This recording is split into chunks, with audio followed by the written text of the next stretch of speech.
बिस्मिल्लाह वस्सलातु वस्सलामु अला रसूलिल्लाह। हमारे माशरे में बाज़ लोग इस तरह की गुफ्तगू बहुत ज़्यादा करते हैं जो सैयद हज़रात हैं, हाशमी हज़रात हैं, नबी करीम अलैहिस्सलाम की आल औलाद हैं, हज़रत अली हज़रत फ़ातिमा की औलाद हैं, इमाम हसन इमाम हुसैन, ये जो हाशमी हज़रात हैं सैयद हज़रात हैं। भाई ये मौला अली को सबसे अफजल समझते थे। ये अहले सुन्नत में तफसीली भी इस तरह की गुफ्तगू करते हैं, रवाफ़ी शिये भी इस तरह की गुफ्तगू करते हैं। जो सैयद हज़रात हैं, हाशमी हज़रात हैं, मौला अली को पहला नंबर देते थे। ये मौलवी जो हैं ये कहते हैं जी अबू बकर सिद्दीक़ का पहला नंबर, दूसरा उमर का, तीसरा उस्मान का, अली का चौथा नंबर है। ये मौलवियों ने बनाया हुआ है, मौलाना हज़रात ने, उलमा ने। लेकिन जो सैयद हज़रात थे, बनु हाशिम के अफराद हैं, यानी दाता साहब हो गए, गौसुल आज़म हो गए, और इस तरह इमाम जाफ़र सादिक, इमाम बाक़िर, इनका अक़ीदा ये था कि मौला अली का पहला नंबर है, यानी हाशिमियों का ये अक़ीदा। ये इस तरह की तफसीली गुफ्तगू करते हैं, या फिर रवाफ़ी शिये इस तरह की गुफ्तगू फैलाते रहते हैं, अहले सुन्नत को, सुन्नियों को तंग करते रहते हैं, इस तरह की बातें उनको उनके अंदर फैलाते रहते हैं। तो आज मैं इस हवाले से तफसील के साथ गुफ्तगू करूँगा कि जो बनु हाशिम है, सैयद हज़रात हैं, नबी करीम अलैहिस्सलाम की आल औलाद हैं, सैयद हज़रात, हज़रत अली हज़रत फ़ातिमा की औलाद में से हैं, इमाम हुसैन हो, इमाम हसन हो, इमाम जाफ़र सादिक हो, इमाम बाक़िर, उनका अक़ीदा क्या था। भाई सबसे पहले रियादुन नदरा में ये पूरी रिवायत मौजूद है कि इमाम जाफ़र सादिक का फरमान मौजूद है। इमाम जाफ़र सादिक है किन के बेटे हैं भाई, इमाम बाक़िर के। इमाम बाक़िर इमाम ज़ैनुल आबिदीन के, इमाम ज़ैनुल आबिदीन इमाम हुसैन के बेटे हैं। इमाम हुसैन किन के बेटे हैं, मौला अली के बेटे हैं। तो इमाम जाफ़र सादिक का फरमान सुनो। इमाम जाफ़र सादिक कहते हैं मैंने अपने वालिद इमाम बाक़िर से सुना, वो कहते हैं मैंने इमाम ज़ैनुल आबिदीन से सुना, वो कहते हैं मैंने इमाम हुसैन से सुना, वो कहते हैं इमाम हुसैन कहते हैं मैंने मौला अली से सुना, मौला अली कहते हैं मैंने नबी करीम अलैहिस्सलाम को फरमाते हुए सुना, अबू बकर सिद्दीक से बेहतर किसी शख्स पर न सूरज तुलू हुआ न गुरूब हुआ। इमाम जाफ़र सादिक कहते हैं कि मैंने अगर रवायत बयान करने में गलत बयानी की हो तो मुझे शफात नसीब ना हो। और दूसरी रवायत में है कि सारी उम्मत से सबसे अफजल ज़ात सिद्दीक़ अकबर की है। ये रियादुन नदरा में मौजूद है। तो इसमें देख लिया आप लोगों ने अकीदा, इमाम जाफ़र सादिक का अकीदा क्या है, सबसे अफजल पहला नंबर किसका है, अमीर अल मोमिनीन खलीफा अफजल बशर बाद अंबिया हज़रत सैयदना अबू बकर सिद्दीक रज़ियल्लाहु ताला अन्हु का पहला नंबर है। ये इमाम जाफ़र सादिक कह रहे हैं। इमाम बाक़िर का भी यही अकीदा है, इमाम ज़ैनुल आबिदीन का, इमाम हुसैन का भी यही अकीदा, मौला अली का भी यही अकीदा है। और तफसीलियों गौर करो, रवाफ़ी शियों गौर करो। फिर दाता साहब क्या कहते हैं, हुज़ूर सैयदी दाता साहब का मज़ार लाहौर शरीफ में है। ये भी हज़रत अली हज़रत फ़ातिमा की औलाद में से हैं, सैयद हैं। दाता साहब कहते हैं कश्फुल महजूब में कि अंबिया के बाद, अल्लाह के नबियों के बाद सबसे अफजल सिद्दीक़ अकबर है, और किसी बंदे के लिए जायज़ नहीं है कि वो सिद्दीक़ अकबर से आगे कदम रखे। ये कश्फुल महजूब पढ़ो।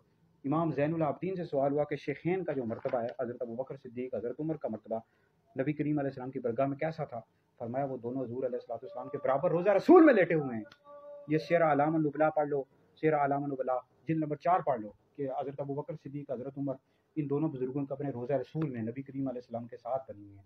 फिर आगे कहते हैं इमाम जाफ़र सादिक का फरमान है सबसे अफजल सिद्दीक़ अकबर है। गौसुल आज़म 11वीं वाले पीर हुज़ूर सैयदी व मुर्शिदी गौसुल आज़म शेख अब्दुल कादिर जिलानी रहमतुल्लाह अलैह क्या फरमाते हैं, भाई सबसे अफजल अंबिया के बाद सबसे अफजल अबू बकर सिद्दीक़ है, फिर उमर है, फिर उस्मान है, फिर मौला अली है। फिर मौला अली का अकीदा, मौला अली क्या कह रहे हैं भाई, बुखारी शरीफ पढ़ो कि अंबिया के बाद सबसे अफजल अबू बकर सिद्दीक़ हैं, फिर उमर है। भाई ये मौला अली का भी यही अकीदा था। आ जाएं भी अब हमारे पीरो मुर्शिद ताजदार गोला मुजद्दिद आज़म, हम भी गोलड़ा शरीफ से मुरीद हैं। पीर मेरे अली शाह साहब रहमतुल्लाह अलैह के मुरीदों में हमारे पीरो मुर्शिद पीर मेरे अली शाह साहब क्या लिखते हैं, पीर मेरे अली शाह साहब भी हजूर की आल औलाद में से सैयद हैं, हज़रत फातिमा हज़रत अली की औलाद में से हैं। पीर मेरे अली शाह साहब क्या लिखते हैं, फतावा मेरिया पढ़ो कि जो बंदा अबू बकर सिद्दीक़ और हज़रत उमर से मौला अली को अफजल कहता है, ऐसा बंदा गुमराह है, सुन्नी नहीं शिया है। और गौर करो तफसीलियों, अहले सुन्नत में तफसीली घुसे हुए हैं, रवाफ़ी शिये इस तरह बातें करते हैं। फिर मेरे अली शाह साहब मेरे पीरो मुर्शिद क्या कह रहे हैं, ताजदार गोलड़ा जो सैयद हैं, ये कहते हैं मौलवियों ने बातें फैलाई हुई हैं भाई अबू बकर का पहला नंबर है, दूसरा उमर का है। वो सैयदों का भी यही अकीदा है, क्योंकि शरीयत सब के लिए एक ही है। अल्लाह रसूल का हुक्म जिस तरह मुसलमानों पर लागू है, इसका सैयद हज़रात पर भी लागू है। तो रसूलुल्लाह सल्लल्लाहु अलैहि वसल्लम ने फरमा दिया कि सबसे अफजल अबू बकर हैं, फिर उमर है, तो ये हुक्म सब पर लागू है भाई। तो फिर मेरे अली शाह साहब का भी अकीदा आपने सुन लिया। ये देखे ये सारे सैयद हज़रात हैं, और ये बनु हाशिम में से इमाम जाफ़र सादिक, इमाम बाक़िर, इमाम ज़ैनुल आबिदीन, इमाम हुसैन, पीर मेरे अली शाह साहब, दाता साहब, गौसुल आज़म, इन सब का ये अकीदा है कि अंबिया के बाद सबसे अफजल अबू बकर है, फिर उमर है, फिर उस्मान है, फिर अली है। जो शख्स मौला अली को अबू बकर उमर से अफजल बताए, ऐसा शख्स गुमराह बद्दीन अहले सुन्नत से खारिज है भाई। तो ये अकीदे का मसला है, ये नहीं है कि कोई फ़िकी मसला है। बाद लोग कहते हैं जी उम्मत का इख्तिलाफ रहमत है, ठीक है। बाद लोग हज़रत अली को अफजल कहते हैं, बाद लोग हज़रत अबू बकर, हज़रत उमर को दूसरे नंबर पर उमर को अफजल कहते हैं, इसमें क्या है, उम्मत का इख्तिलाफ रहमत है। ओ भाई ये अकीदे का मसला है, अकायद में से है भाई। और अकायद बाबुल अकायद में से जो चीज़ हो वो कुरान से साबित होती है, नबी करीम अलैहिस्सलाम की हदीस से साबित होती है। और जो बंदा इसका इनकार करता है, ऐसा बंदा गुमराह होता है। تو یہ باب العقائد میں سے اہل سنت کا یہ عقیدہ ہے، بنیادی عقیدہ ہے کہ نبی کریم علیہ السلام کے بعد انبیاء کے بعد سب سے افضل یعنی پہلے نمبر حضرت امیر المومنین حضرت سیدنا ابوبکر صدیق ہے، پھر دوسرے نمبر پر حضرت عمر ہے، پھر تیسرے پر عثمان ہے، مولا علی کا چوتھا نمبر ہے۔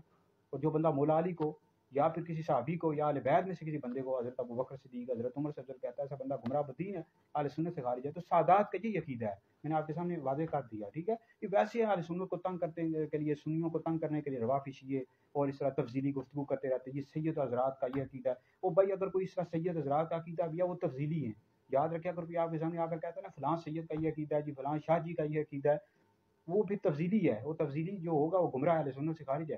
آپ اس پر دھیان ہی نہ دیا کریں، آپ کہیں جی ٹھیک ہے اس کا اگر عقیدہ ہے وہ تفضیلی ہے، یعنی مولا علی کو ابوبکر عمر سے افضل اگر کوئی کہہ رہا ہے سید حضرات یا شاہ جی، تو وہ گمراہ ہے، اہل سنت سے خارج ہے، ایسا سید بھی گمراہ ہے۔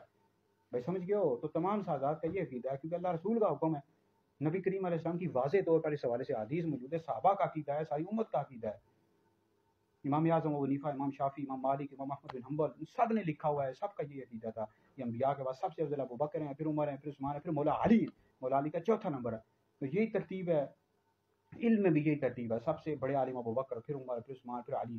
اور ولیوں میں بھی یہ ترتیب ہے، سب سے بڑے ولی ابوبکر، پھر عمر، پھر عثمان، پھر مولا علی۔ مزید انشاءاللہ اس حوالے سے تفصیل کے ساتھ گفتگو میں اگلی آنے والی ویڈیو میں کروں گا۔ کوئی سوال ہو تو آپ پوچھ سکتے ہیں، انشاءاللہ واضح کر دوں گا۔